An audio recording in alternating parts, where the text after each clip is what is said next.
Tiniyak ng Philippine Ports Authority na walang congestion ng mga kargamento sa mga pantala ng Maynila. Sa balitang pantala ni Jel Manalo, handa pa ang ahensya na mag-accommodate sa mas tumataas na bilang ng mga kargamento ngayong taon.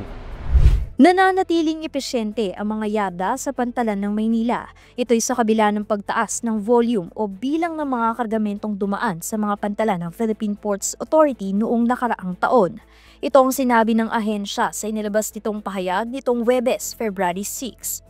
Ayon sa PPA, pumalo sa 1.29 million 20-foot equivalent units o TEUs ang bilang ng mga kargamentong dumaan sa Manila South Harbor noong 2024 habang nasa 2.95 million TEUs naman sa Manila International Container Terminal o MICT. Mas mataas ito kumpara sa bilang ng mga kargamento na naitala sa 2 yarda noong 2023. Bagamat tumaas ang volume ng cargo, naging epektibo pa rin umano ang yard utilization rate sa Manila South Harbor at MICT. Nasa 59% ng kasi ang daily average yard utilization rate sa Manila South Harbor at 71% naman sa MICT. Ibig sabihin, walang congestion at tuloy-tuloy ang paglabas-pasok ng mga kargamento sa pier.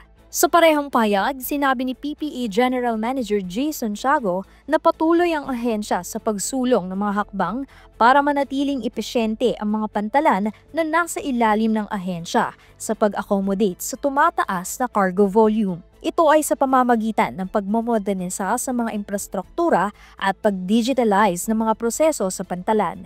Inaasahan ng PPA na ngayong 2025, aabot sa higit 300 million metric tons na mga kargamento ang daraan sa mga pantalan na nasa ilalim ng ahensya sa buong bansa. Jel Manalo para sa PPA TV.